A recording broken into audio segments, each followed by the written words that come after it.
Chairman of Tourism Linkages Network and the Executive Chairman of Sandals Resorts International. Good morning, ladies and gentlemen. I know I'm not supposed to break, but Mrs. Master of Ceremonies has told us that about Minister Sears. Welcome to Jamaica. It's great to see you again. And of course, our champion for tourism, Minister Bartlett. You know, we have to recognize the Bahamas and Jamaica are, you know, two Caribbean superpowers for travel and tourism. I was blessed to marry a Bahamian, and I've been able to pick up the Bahamas. And I spent years gallivanting. Anytime I get off, I go straight to the Bahamas. From the Abaco in the north, Exuma, Long Island, but to recognize Long Island, beyond just Nassau, the archipelago of the Bahamas is God's country. It is an incredible place, and it has culture, music that is second to none anywhere in the world. And of course, as a sixth-generation Jamaican in the tourism business, you know, having this connectivity between these two countries, first and foremost, unlocks the ability between our two economies for our locals to do business, to trade, to visit family, friends, for school and education, which has been one of the main thoroughfares for us over the years. But of course, for those of us in the tourism business, allows us to do split stays and expand the reach of a single trip by connecting these two superpower tourism destinations. So I really wanted to recognize Tanya and Tracy for the vision, for putting this route in, and to tell you that you're going to be in great hands coming to Jamaica. And we're going to make sure this is an incredibly successful route. So to my Bahamian family, welcome back home to Jamaica. And of course to the Jamaican team, we have to do everything possible to make this route successful and to continue to grow. So for me, this is like a homecoming, a reunion of my two favorite places on the planet. So thank you so much, Bahamas Air, for taking the gamble. And I can tell you from the Air Jamaica days, this was one of our most successful routes. And I have no doubt it's going to grow and be amazing. Bless you all. Thank you so much, Bahamas Air. I am now going to ask Chairman of Bahamas Air, Ms. Tanya Pratt, to give her remarks.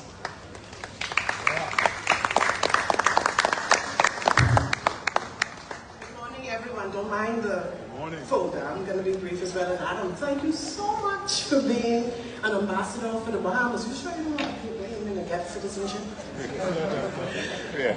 Madam Moderator, with protocol already having been established, I greet all of you here this morning from sunny Bahamas. Can I get a big up for the Bahamas? As your great Bob Marley, and his proper name I just learned is Nestor Bob Marley, once said, in this bright future, you can't forget your past. And this is a reminder that we should never forget our past while we are looking for our future. And our future, people, is looking bright. Looking bright, Minister, and that's why we're here today. Bahamas Air is on the cusp of changing the dynamics and implementing a paradigm shift as an airline.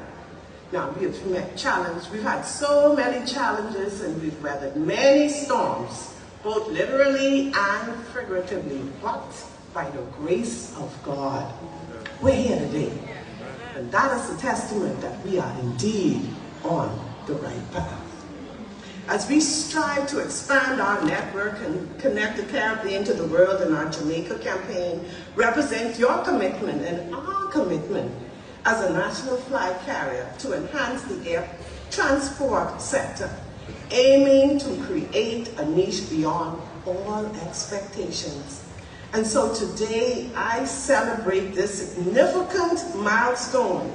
We embrace the new relationships established with our family. You know what I said? Our family now here in Jamaica. And salute our counterparts dedicated to the development of air transport and tourism throughout the world. And so I want to say thank you for your support, Jamaica. Now, I stand here as chairman, but I have a group of people that I call family, and that's my board of directors, and I have got to recognize them. So can I ask my board to just stand, please? We're all family. In particular, I have got to signalize our subcommittee for Sales and Marketing. Could they just stand here for a quick minute? Because they have done an awesome job working along with Wilfred and my whole Sales and Marketing team, and I call them all my children. So can we just bring them all up again, please? We had such wonderful support this morning, and so can I have all of the persons that came from our executive management team stand as well, please? Come on, stand so these people can agree on a Sunday morning. It gives me great pleasure to introduce someone to you who is standing in today for our Deputy Prime Minister, who was not able to be here today. But I will ask that you stand, please, as our Minister. The Minister Alfred Sayers comes to the podium, Minister of Immigration, National Insurance, and member for our church. Thank you, and God bless. Please be seated. Thank you so very much. There are two names that come to mind, and they capture the significance of this morning's ceremony. In 1889, a Bahamian raised in Baintown, a community from which many of us here present this morning came. He was prepared in St. Agnes Church, made a deacon to become an Anglican priest. He went off to the United States, studied medicine, and having gone and given service to the Republic of Haiti, he came to Jamaica. In Jamaica, this Bahamian Pan-Africanist established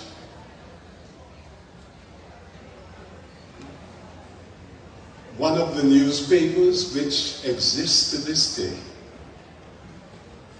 He was the third black person to be elected to the Jamaica Legislative Council. He advocated for the education of girls in Jamaica, equal to that of boys.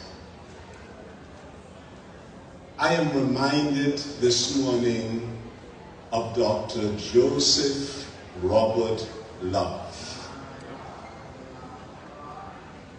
But there's another name, a Jamaican, who came to the Bahamas as a policeman. And this person fathered and raised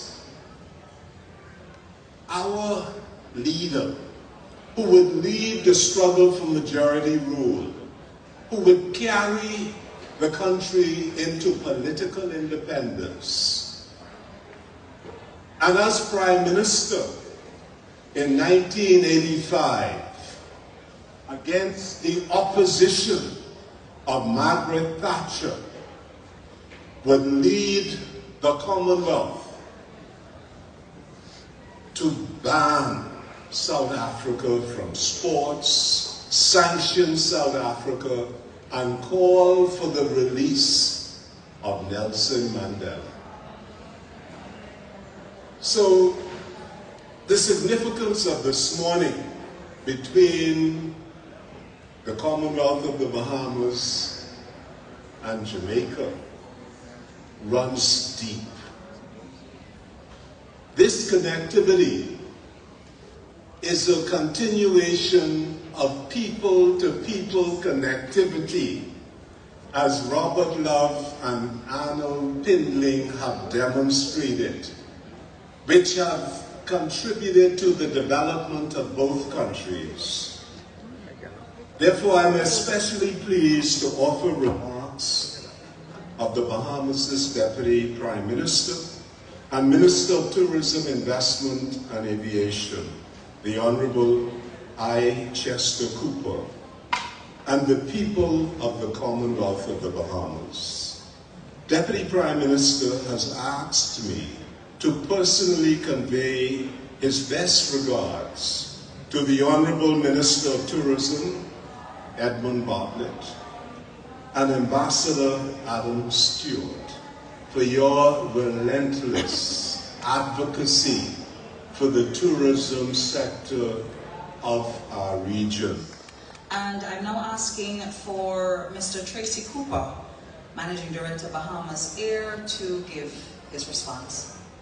Good day, Jamaica. The good part about coming behind everybody else is that mostly everything has already been said. And all I have to do is just kind of mop up things. But it is a privilege to be here in Mobay today. We've been working hard, the Bahamas Air team have been working hard, especially the sales and the marketing team. I think they've visited Jamaica enough this year to be considered to be honorary Jamaicans. But the good thing about us coming here, and if you go to any of the aviation conferences in and around the Caribbean, one of the big things is Caribbean travels. How do we make it work a little stronger? We've had mentions of it.